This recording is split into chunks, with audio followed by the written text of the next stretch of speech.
Súper. Asael es especialista en ciencia de datos, digo, por algo va a hablar de eso, y análisis de datos con énfasis en los sectores de FinTech y PropTech. En su posición actual está en Truly, desempeña papel crítico en la prevención y evaluación de riesgos. Así es, estoy leyendo porque no tengo memoria.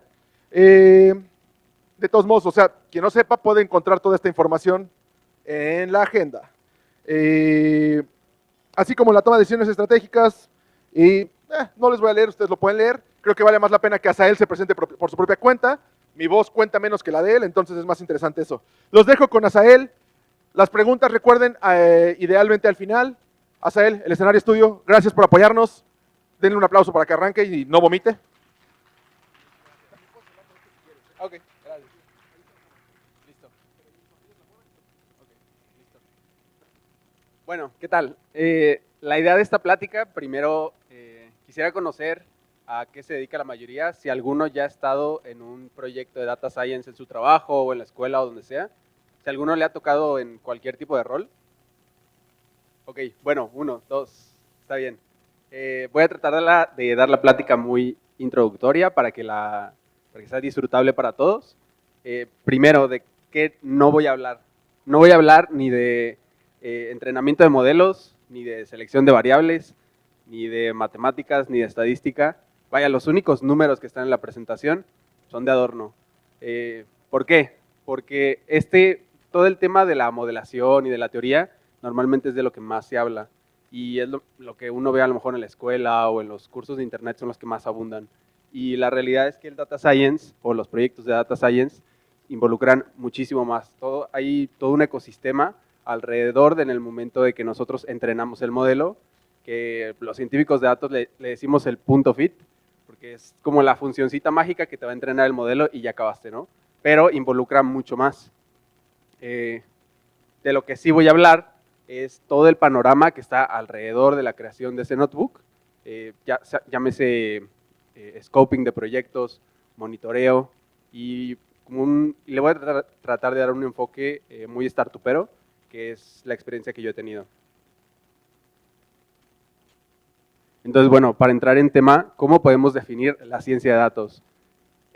La que a mí más me gusta es que un científico de datos lo que hace es transformar datos en conocimiento. ¿Y esto cómo lo hacemos? Pues normalmente a través de estadística, de matemáticas, modelación, optimización y un montón de números, ¿no? Pero, ¿cómo podemos definir si ese proyecto que hicimos de Data Science fue exitoso? En esta plática lo vamos a definir como que llegó al usuario final, es decir, se va a utilizar el modelo y que está haciendo el modelo en producción lo que nosotros estábamos planeando. Ahorita van a ver por qué no siempre es el caso. Bueno, antes de pasar, aquí hay unos ejemplos de qué es el Data Science.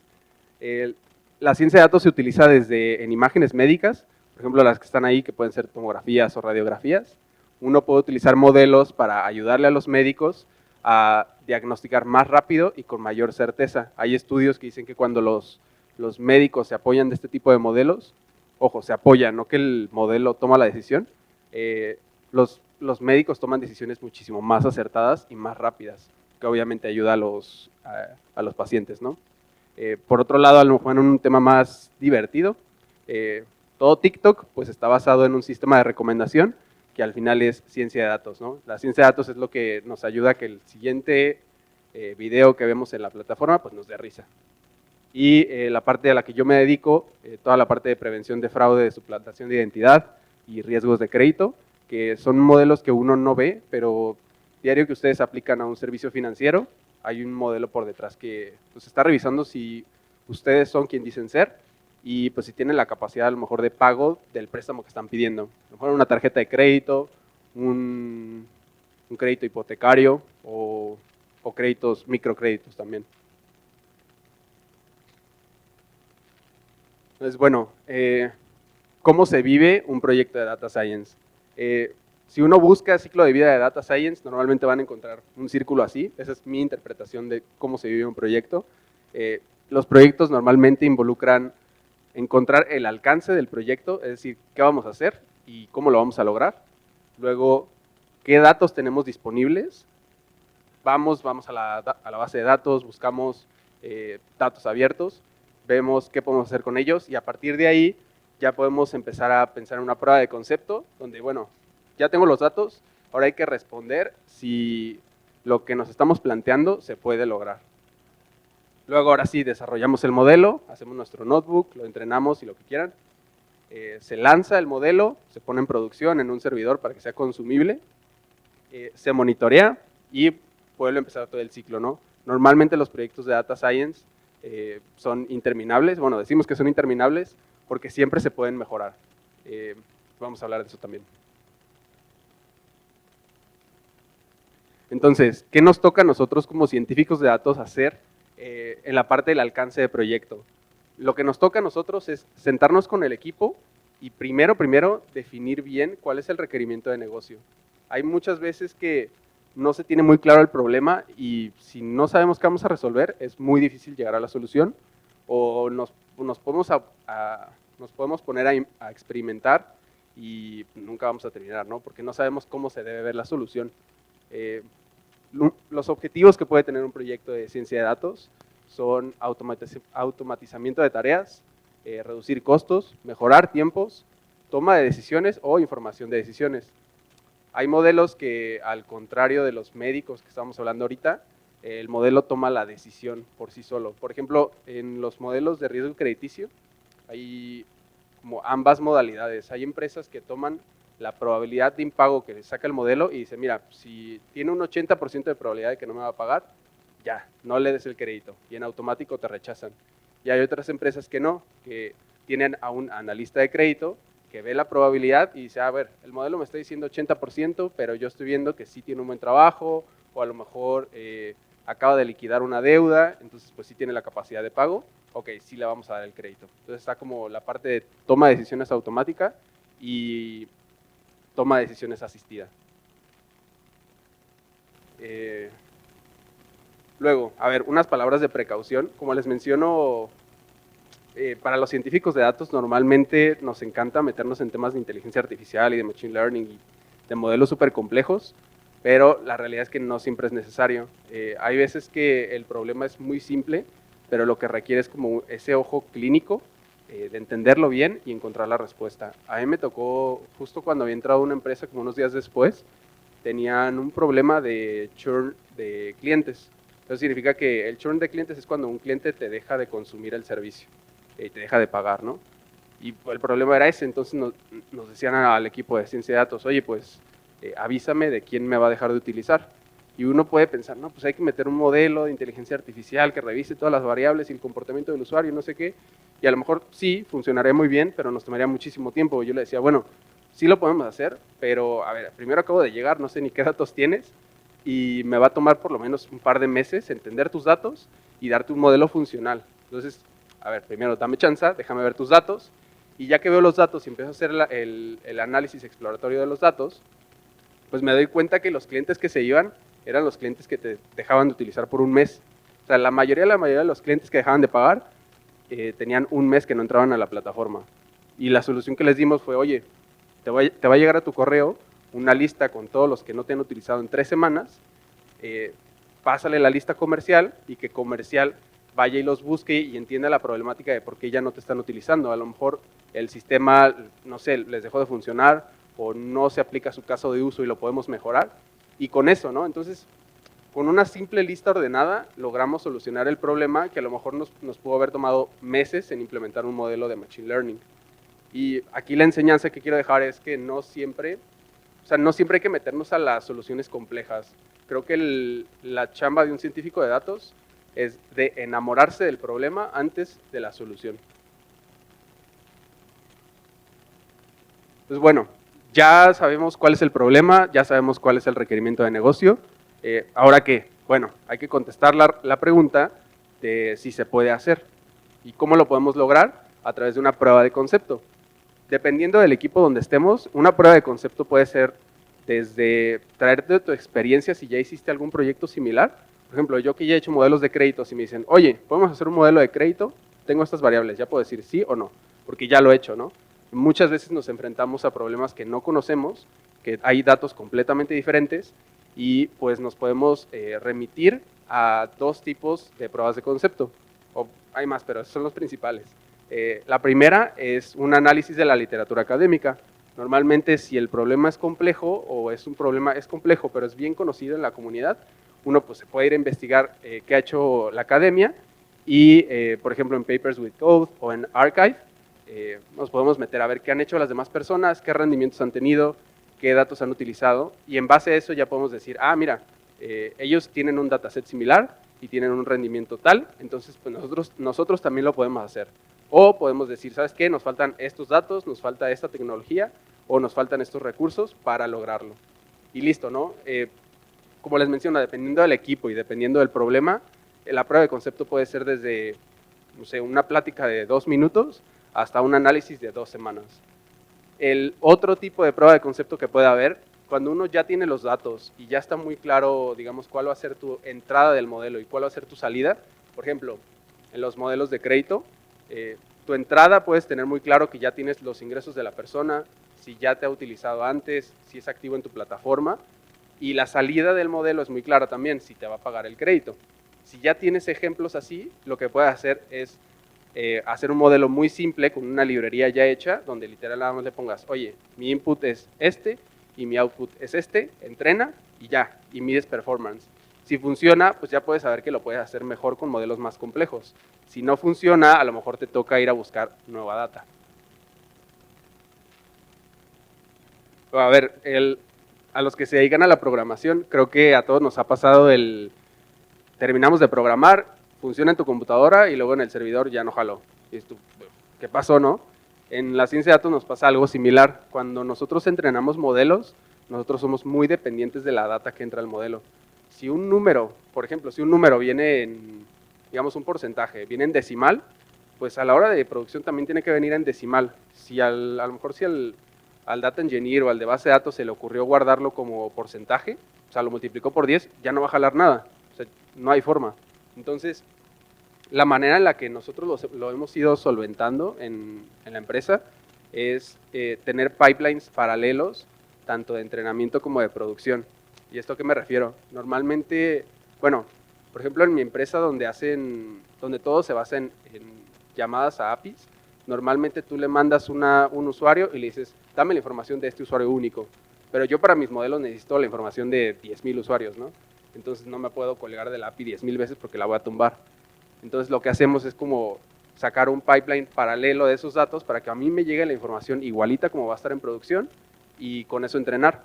Y ya te quitas del problema. Sí. Bueno, ahí tengo una anécdota. Hace un par de años yo me había metido a un concurso de NLP, que es procesamiento de lenguaje natural, que la idea era, tú tenías una lista de reviews como si fuera de TripAdvisor y te decían, este usuario tuvo estos reviews y le quiero recomendar un nuevo lugar para que visite. Era un problema algo complejo porque tenías que primero transformar las reviews a un vector numérico y luego con ese vector numérico emitir una recomendación del lugar.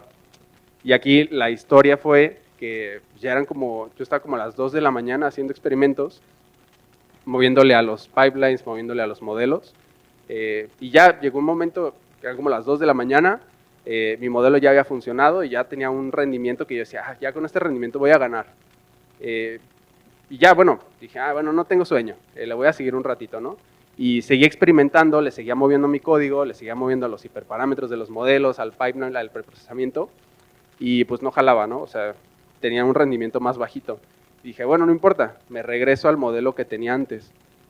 Claro que ya nunca me pude regresar al modelo porque no me acordaba exactamente qué le moví. Entonces aquí la precaución es que eso no nos puede pasar en un ambiente productivo porque claramente nos va a bajar muchísimo la eficiencia y la productividad del equipo. Y hay herramientas especializadas, que ahí está la tablita, que son infinidad, que te ayudan a justamente eso, a tener como la trazabilidad de lo que hiciste. Muy parecido a lo que utilizan los programadores con Git, pero pues para modelos, para hiperparámetros, para datos. Y ya con eso uno ya puede tener la seguridad de que si algo pasa, no sé, ya tu modelo no jaló o tienes que hacer rollback, pues ahora sí te puedes regresar a una versión anterior de los modelos. Y muy sencillo, ¿no? hay una parte que dependiendo de los modelos, sobre todo en modelos con información sensible, por ejemplo, que se utilicen en cuestiones de crédito, de fraude o médicos, normalmente tú quieres que la persona que va a utilizar el modelo le tenga confianza. Por ejemplo, si tú le dices al médico, oye, aquí hay, bueno, en esta imagen hay un tumor, pues el médico te va a decir, ¿dónde está el tumor? ¿No? O sea, no me puedes decir que en la imagen hay un tumor si no me dices dónde, no es explicable. O el analista de crédito, si tú le dices, oye, esta persona tiene un 80% de probabilidad de que no te va a pagar. Ok, pero ¿por qué? Pues, y si no le dices un por qué, pueden pasar dos cosas, o el analista no te va a creer y va a hacer lo que quiera, o simplemente van a dejar de utilizar el modelo, ¿no? Nosotros tuvimos un problema similar con uno de nuestros modelos de fraude, donde nosotros le decíamos, esta persona tiene un 80% de probabilidad de que no te está dando el nombre correcto, o sea, está intentando suplantar la identidad de alguien más. Y ya le decíamos eso a los analistas y los clientes nos empezaron a decir, oye, pues el modelo me dice que esta persona tiene un 80% de probabilidad de que no es, pero ¿yo qué hago con eso? O sea, ¿cómo lo compruebo? No, pues quién sabe. Entonces lo que hicimos fue agregar un módulo de explicabilidad donde le decíamos al cliente, mira, tiene tanto porcentaje de probabilidad porque la distancia entre su casa y la distancia de su GPS es de tanto, ¿no? A lo mejor te está diciendo que es de Veracruz y está en Sonora, no es cierto. O te está diciendo que, no sé, que gana tanto, tiene un ingreso súper alto, pero vive en una colonia donde no, el ingreso no hace match. O te está diciendo que la edad, que tiene una edad de, no sé, 60 años, pero en realidad solo tiene 2 años trabajando. Pues a lo mejor no es cierto, ¿no? Entonces ya la persona, el analista ya puede decir, ah, mira, si es cierto, si yo me meto a los datos, lo que me está diciendo el modelo es real, como que no hacen match las cosas. Y ya con eso, ya cuando el analista entiende qué variables son las importantes, ya puede ser accionable la probabilidad. Ahora sí el analista puede decir, mira, si me da una probabilidad de tanto y me está explicando por qué y por qué, pues ahora puedo ir con la persona y decirle, oye, como que estoy dudando de ti, obviamente no le dicen así, pero le dicen, oye, pásame otro documento de identidad, ahora no me pases tu INE, pásame tu licencia de conducir para comprobar que sí eres tú. O le pueden decir, dependiendo de lo que diga el modelo, oye, pásame un comprobante de domicilio para ver si estás donde dices estar. Y listo, ¿no? Ya es un modelo confiable y accionable. Luego, a ver, ya cuando entrenamos el modelo, lo primordial antes de mandarlo a producción es evaluarlo. Necesitamos estar bien seguros de que el modelo está teniendo un buen rendimiento o el rendimiento esperado, ¿no? El rendimiento que definamos en la parte de la exploración del proyecto. Y esto es muy importante que tanto el conjunto de entrenamiento como el conjunto de prueba sean muy similares a lo que veríamos en producción. Y ya con eso. El problema es que no siempre es posible. Por ejemplo, nosotros, la empresa es muy joven, entonces no tiene tantos datos históricos. Entonces puede pasar que, oye, quiero sacar un modelo que me reconozca las identificaciones falsas a través de una fotografía, ¿no?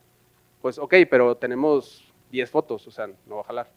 Entonces lo que podemos hacer es sacar un modelo sencillo y luego en producción empezamos a recibir las imágenes, las evaluamos y ahora sí con esa nueva información entrenamos un nuevo modelo mejor y listo, ¿no?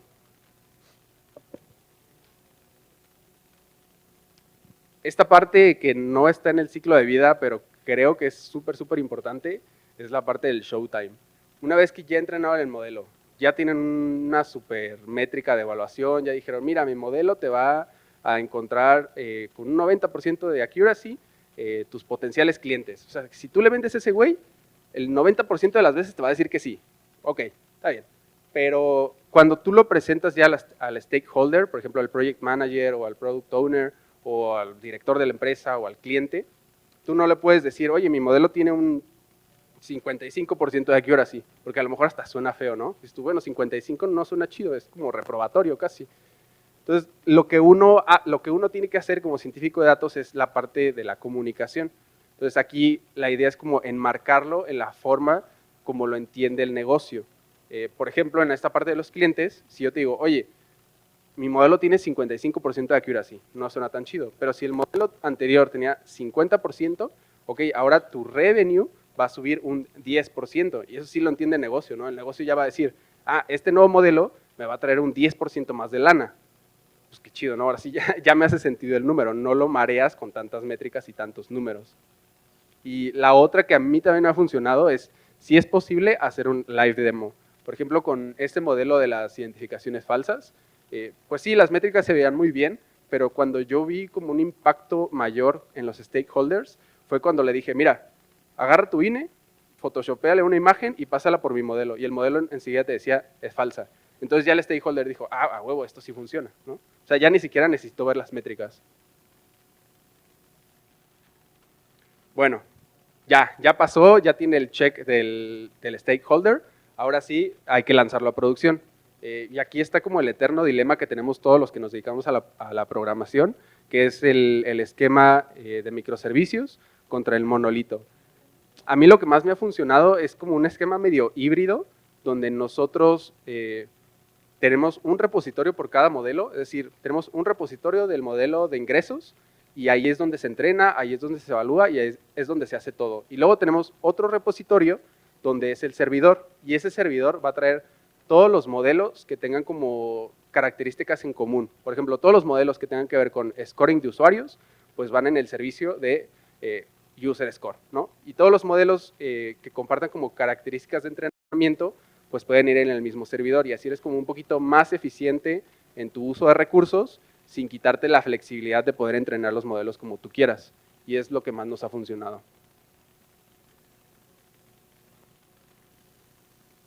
Luego, ¿cómo lo monitoreamos? Aquí hay un dicho que algunos aprendemos a la buena y otros, como yo, a la mala, que es que todos los modelos se rompen, todos.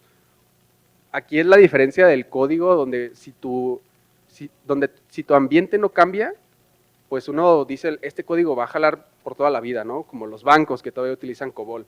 Y dices tú, bueno, ese código ahí sigue, no lo toques y va a seguir funcionando. En Data Science y en Machine Learning esto no pasa. ¿Por qué? Porque como les he mencionado en toda la plática, los modelos son muy dependientes de los datos, y los datos en el tiempo cambian.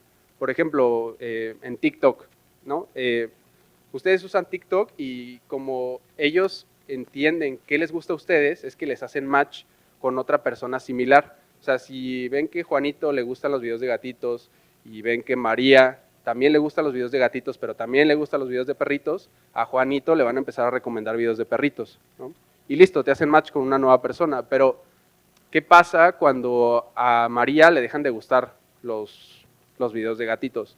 Pues ahora, ¿qué le digo a Juan, ¿no? Mi modelo ya no funciona.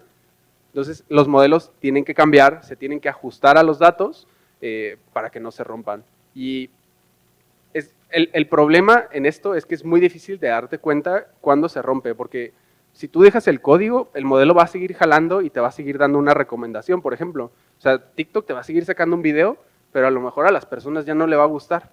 Entonces, el güey que está checando los KPIs de TikTok va a decir, oye, las personas antes veían 10 videos al día y ahora solo ven 5. ¿Qué pasó? Ah, pues es que el sistema recomendador ya no funciona. Hay que volverlo a actualizar, hay que reentrenarlo y hacerle ajustes, ¿no? Entonces, la enseñanza es que hay que monitorear, ya sea métricas de negocio, datos de entrada o datos de salida. Por ejemplo, en los modelos de crédito, normalmente nosotros monitoreamos si la distribución de los ingresos de la persona ha cambiado mucho. Y claro, año con año, por pura inflación, los ingresos de las personas suben un poquito. Entonces, pues no les vas a prestar más a todos solo porque el ingreso de todos subió, ¿no? O sea, no tiene sentido, hay que estarlo monitoreando. Aquí, a ver. Está bien, tenemos tiempo. Tengo un pequeño bonus sobre la iteración constante. Sobre todo en startups, lo que nos encanta es la iteración constante. Siempre que entra una startup, en sus valores va a ser, a nosotros nos encanta iterar. Esto, bueno, pues, ¿qué es eso? La idea es como sacar modelos rápido, bueno, en Data Science es sacar modelos rápido, ver qué funciona, qué no funciona y cambiarlo. Y para poder hacer esto de forma eficiente y de forma productiva, necesitamos entender un concepto que se llama el feedback loop, que aquí, si bien a lo mejor puede sonar medio complejo, creo que con los ejemplos está más que claro. Por ejemplo, con TikTok o con Facebook. El feedback loop es que tenemos un sistema recomendador que es nuestro modelo, que emite una predicción y el modelo te dice, mira, yo estoy diciendo que te va a gustar el video de Chuy, da igual. Entonces, ¿qué pasa? Yo necesito como empresa evaluar si esa predicción fue buena o mala. Y en TikTok es muy directo. Si te quedas viendo el video, el modelo ya sabe que sí te gustó. Si le das swipe rápido, significa que no te gustó y la recomendación fue mala. Eso es un feedback loop, porque TikTok lo que hace es que está guardando toda esa información de forma constante y con eso alimenta sus modelos. El problema viene con otro tipo de empresas donde el feedback loop no es tan inmediato. Por ejemplo, en e-commerce. En el e-commerce, ustedes se meten, por ejemplo, a Amazon y les va a decir, ah, mira, te recomiendo que compres este producto porque viste otros similares. Y allá el feedback loop es, bueno, si lo agrega al carrito, sí fue una buena recomendación. Si no lo agrega al carrito, no. Y peor, si lo agregó al carrito y no lo compró, pues también fue una mala recomendación. Pero normalmente uno no compra las cosas en el momento, ¿no? O bueno, no siempre. Yo sí, porque soy obsesivo con las compras, pero no se debería.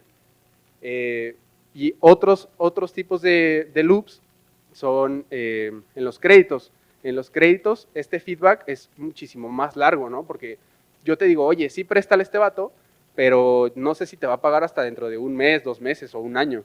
Entonces el feedback ahí es larguísimo y eso es lo que te obliga como a modificar tus estándares de cada cuánto reentrenas modelos, cada cuánto los modificas o eso, ¿no? Nada más. Entonces, bueno. Bueno, tenemos bastante tiempo para preguntas.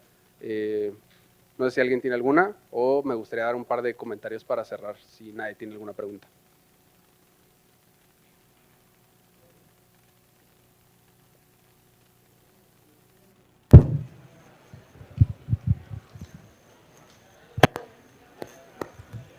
En tu experiencia, ¿cuál de estas etapas es la que suele tomar más tiempo?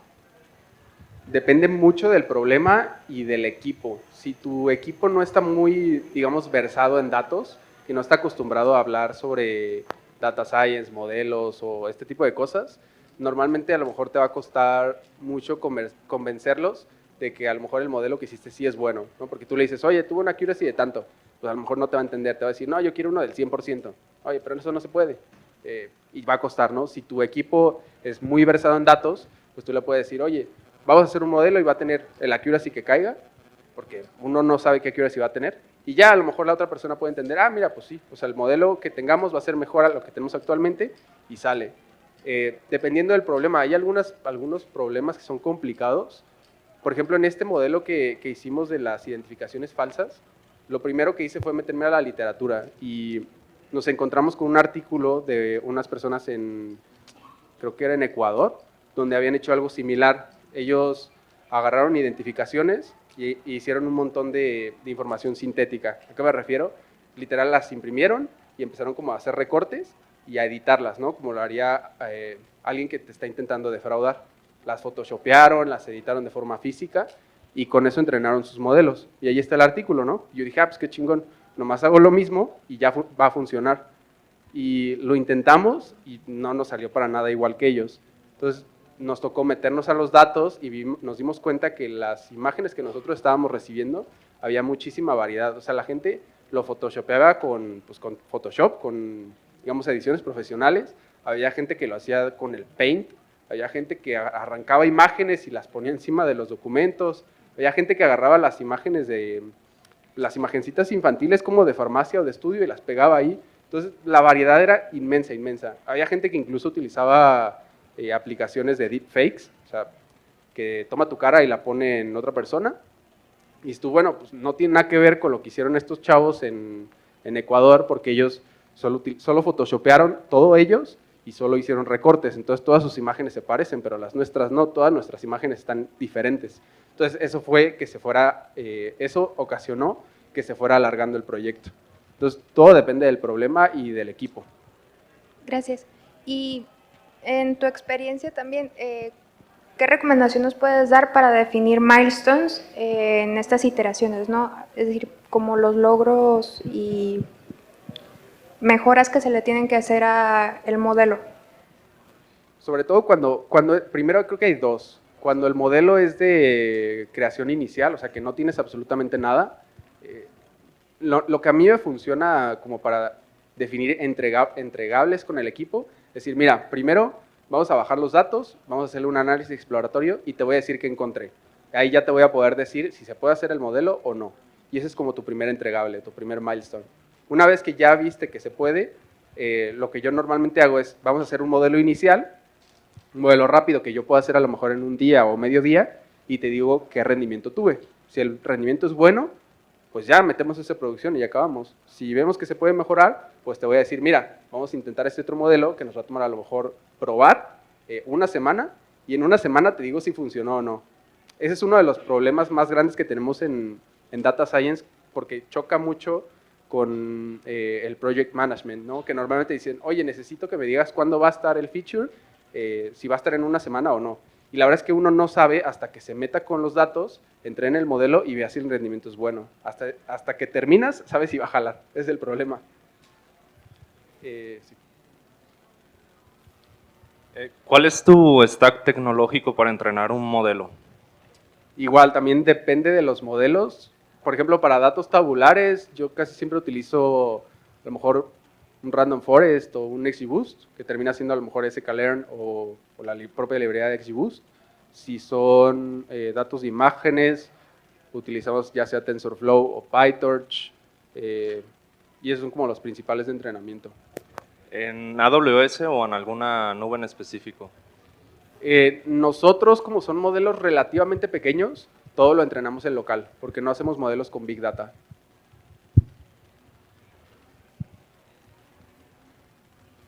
Gracias.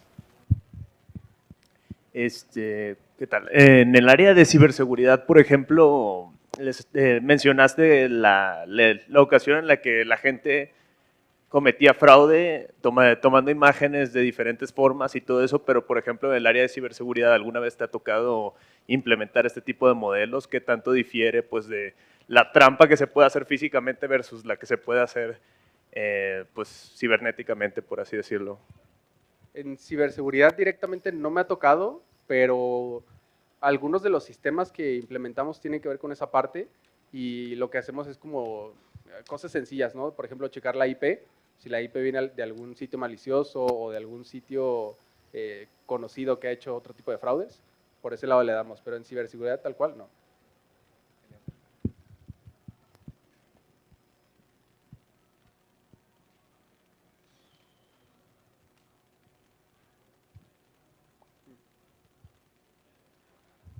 Voy, perdón.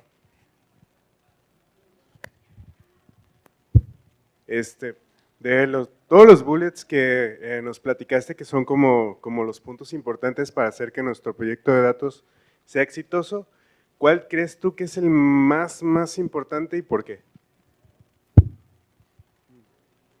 Para mí ha sido el showtime, porque normalmente cuando tú llegas a un equipo nuevo, y si el equipo no ha trabajado con datos antes, o sea, es una empresa que o sea, sí tiene su base de datos y todo, pero no le saca provecho, pues tú llegas y como que tienen expectativas o muy altas o muy bajas, ¿no? Siempre. Y a la hora del showtime, ya cuando tienes tu primer proyecto, es como tu oportunidad de brillar, para que entiendan todo el jugo que le pueden sacar a la base de datos. Y no solo con el primer proyecto, sino con todos los proyectos subsecuentes, como que ahí es donde puedes justificar todo el trabajo que hace el equipo, porque normalmente los proyectos de Data Science son complejos en tiempo y a veces en costo, ¿no? Dependiendo del tipo de datos que utilices. Y en el showtime, si tienes buenas habilidades de comunicación, puedes mostrar el valor que trajiste a la mesa. Y eso como que te compra tiempo para futuros proyectos también.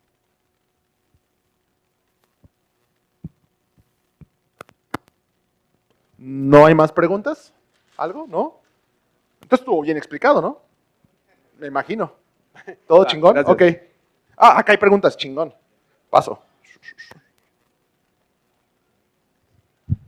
Y una pregunta, ¿cuál es la manera más fácil de comenzar un proyecto de prueba de MLOps que incluya todas las herramientas de MLOps? ¿Incluiría modelos preentrenados? ¿Sería más fácil entrenar un modelo? Estoy en cero, así que soy todo oído. Ok, yo creo que depende. Si lo vas a hacer tú solo, yo me iría por herramientas sencillas y open source. Si lo vas a hacer como parte de instalar nuevas políticas en un equipo, a lo mejor de DevOps, como para mostrarles cómo Sí. hacerlo, yo me iría por las soluciones que ya están hechas. Por ejemplo, si tu equipo usa AWS, pues empieza a entender cómo funciona SageMaker, ¿no? Por ejemplo. Ok. Si no, yo lo que haría sería irme por el open source, porque siempre te da un poquito más de flexibilidad. Y en mi experiencia, las cosas funcionan mejor cuando le das un poquito más de ownership a la parte de MLOps, a los científicos de datos.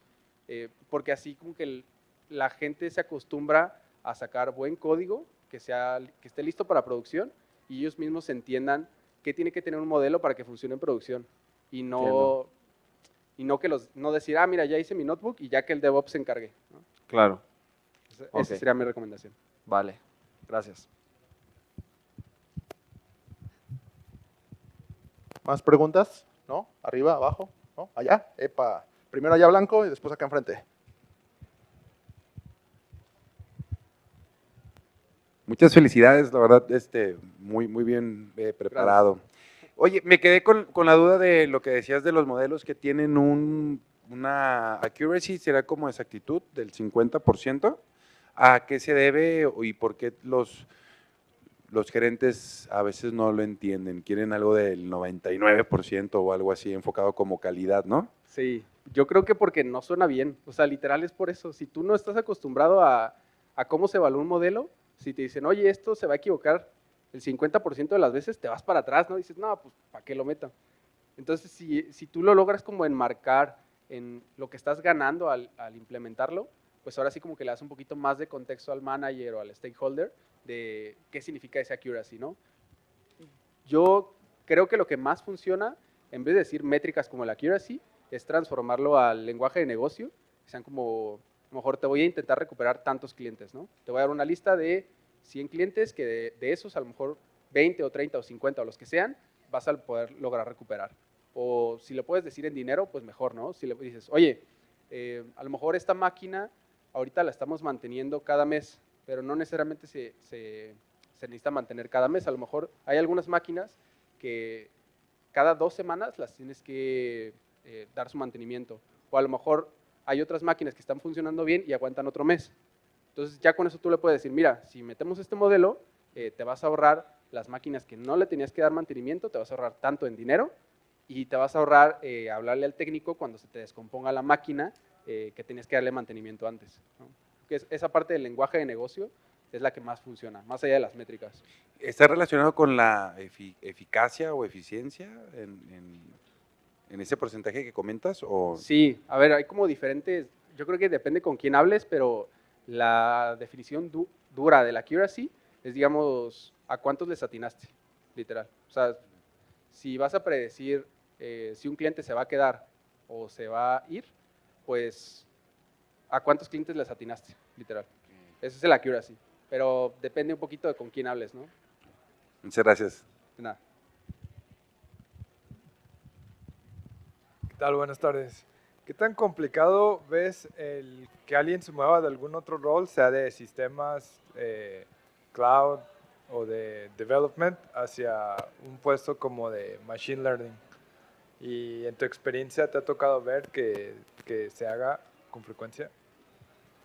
A mí me ha tocado al revés. Los que yo conozco más bien se dedicaron un poquito al data science y luego se fueron a ingeniería de software o a ML engineer. Y es que varía mucho dependiendo de la industria, porque hay industrias donde para ser el científico de datos de ahí necesitas como conocimiento muy especializado del negocio. Por ejemplo, yo no me movería a ser científico de datos en una industria química, por ejemplo. Yo no sé nada de química, no la voy a armar. Si eres ingeniero de software, yo creo que la forma más suave de hacer la transición sería como a un puesto de ML Engineer o MLOps, que hay empresas donde su approach a este tipo de proyectos es que tienen un equipo de data science que se dedica a modelos y tienen un equipo de ingenieros en machine learning que se dedica a implementarlos en producción. Y normalmente en esos puestos buscan a gente con un background más de ingeniería de software.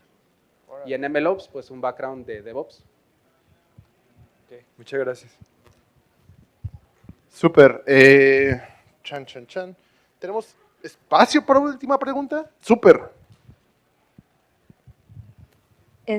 Bueno, tenía dudas en algunas cosas, pero más que nada como que entender, ¿cuál crees que desde tu punto de vista en todo el flujo que fluye en todos los proyectos, cuáles son las áreas de oportunidades que ves ahorita que se está trabajando en el modelo, en todos los modelos estadísticos y cómo lo ves desde tu punto de vista que se pueden estar mejorando en algún futuro? Yo creo que como ecosistema, sobre todo a los científicos de datos que venimos de un background mejor un poquito más matemático, de ingeniería de software, nos cuesta la parte de la comunicación. Creo que a todos nos da la lata de, ay, tengo que hablar con el manager y no me va a entender, y como que nos cuesta, ¿no? Y es una de las partes que yo he visto que es más importante, pero que nos cuesta más trabajo. Y ya hablando como un poquito más técnico, sobre todo en equipos que apenas están intentando implementar algún modelo de machine learning o de inteligencia artificial, les cuesta mucho la parte del MLOps, porque normalmente las empresas o contratan el científico de datos o contratan al ML Engineer, y si contratas un científico de datos que nada más hace modelos, pues no te vas a ver implementarlo en producción. Y ahí es cuando todos estos proyectos se quedan como en el tintero, se quedan en el notebook.